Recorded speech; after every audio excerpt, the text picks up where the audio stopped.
আসসালামু আলাইকুম। আমি সকালবেলা ঘুম থেকে উঠে চলে আসলাম ধুন্দুলের জমিতে। ফার্স্টে আমি একটা ধুন্দুল তুলে নিলাম। ধুন্দুলটা তোলা শেষ। এখন আমি বাড়ির পাশ থেকে পুঁইশাক কেটে নিয়ে বাড়ির মধ্যে চলে আসলাম।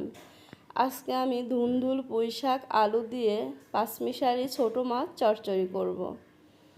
তো ফার্স্টে আমি পুঁইশাক কেটে নিলাম। তারপর এখন আমি আলু কেটে নিব।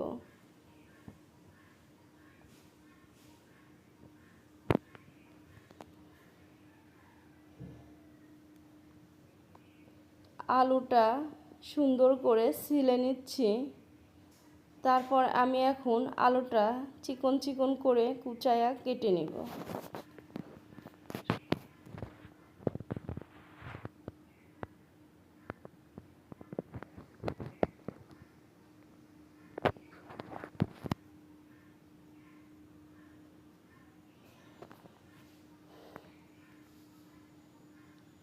আলু কাটা শেষ। এখন আমি জমি থেকে তুলে নিয়ে আসা ধুন্দুলটা কেটে নিব।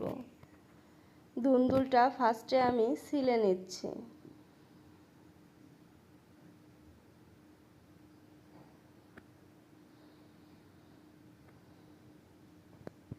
তারপর আলুর মতো একইভাবে আমি চিকন চিকন করে ধুন্দুলটাও কাটবো।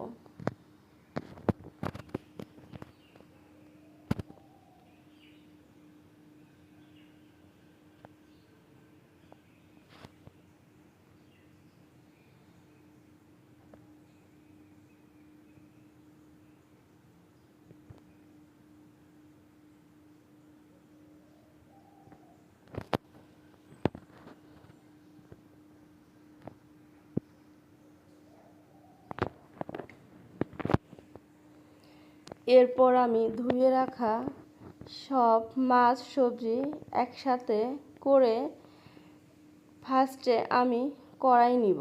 কড়াইয়ের মধ্যে কিছু পেঁয়াজ, কাঁচামরিচ দিয়ে দিব।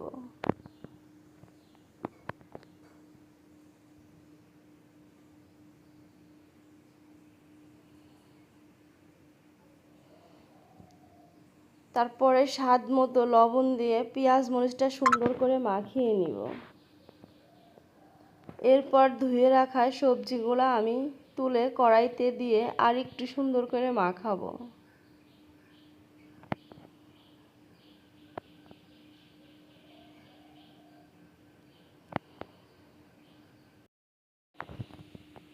সব সবজির মধ্যে এখন আমি মাছ দিয়ে দিব, ধুয়ে রাখা পাঁচমিশালি মাছ। সব কিছু মিক্সড করে একসাথে আমি মাখিয়ে নিব। তারপরে একটু ধনিয়ার গুঁড়া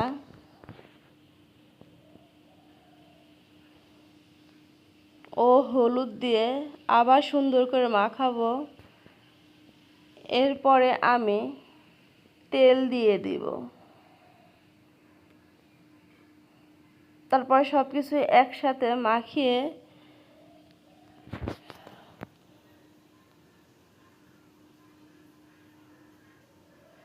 একটু পানি দিয়ে হাতটা ধুয়ে কড়াইটা এখন চুলার মধ্যে আমি বসিয়ে দিব।